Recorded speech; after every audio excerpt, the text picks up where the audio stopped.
Today I'm going to be giving an oral presentation for the online class ENC 1101 on the basics of how to fly an airplane.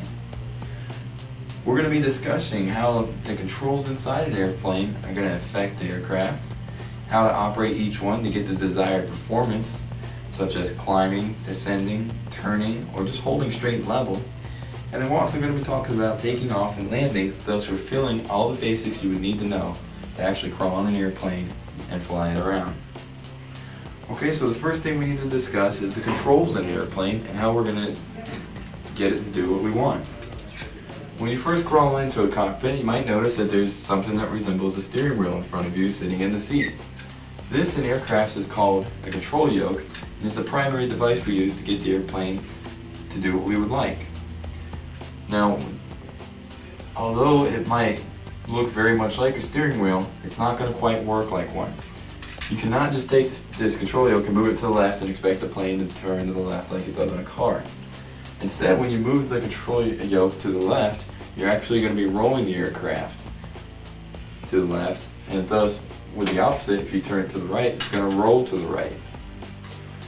This control yoke also can move forward and aft.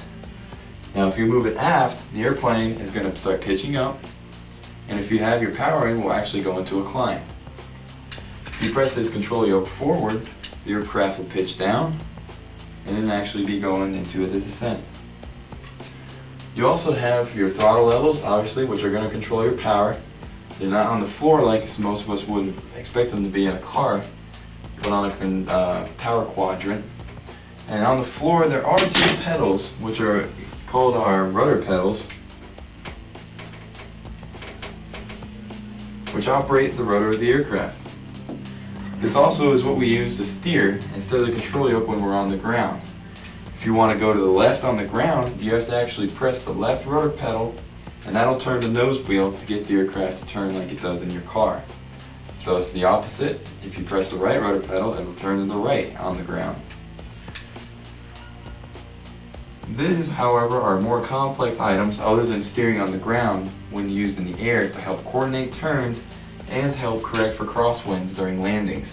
So we'll mainly just be discussing the ailerons and elevator, which controls our bank and our pitch.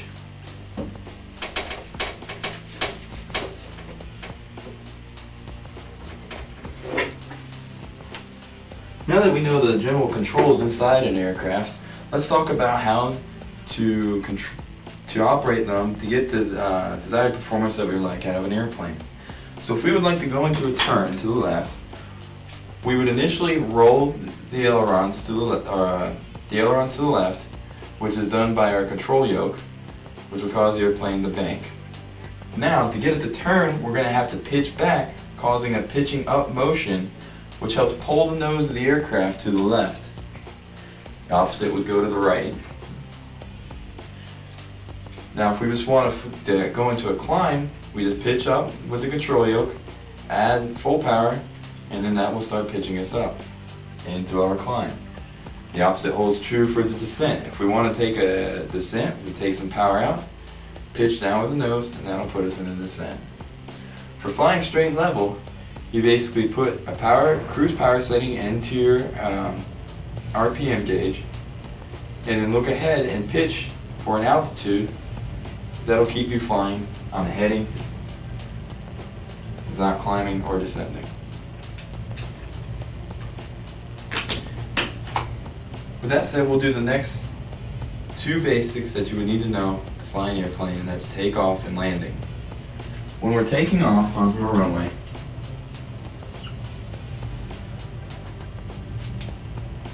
you basically would come out onto the runway center line. So you would taxi out, turn to the runway, make sure that the runway is aligned into the wind, add full power. As the aircraft would accelerate, you slowly would pitch back with the nose, and eventually the aircraft will aerodynamically start to fly. Now, it's a good thing to remember that when you pitch back, you don't need to keep pitching back to have the aircraft to keep climbing. You only pull back on the control yoke until the nose of the aircraft is pointed in upward motion, and then hold that in there to allow the aircraft to climb. that is pretty much the basics of all of your takeoffs. The harder part to it though is landing. The same runway, when you're coming in to land, you want to fly typically a traffic pattern which starts flying with the wind, what we would call downwind, turning what would be a base, and then turning into the runway. As you're coming in for the landing, you slowly start decreasing your power, and then once you're coming over the runway, start pitching back to allow your descent, rated descent, to be so slight that you just very lightly touch the ground on the 2 back gear and then touch on the front gear. Alright, to clarify the traffic pattern that we were just talking about, if you have a runway,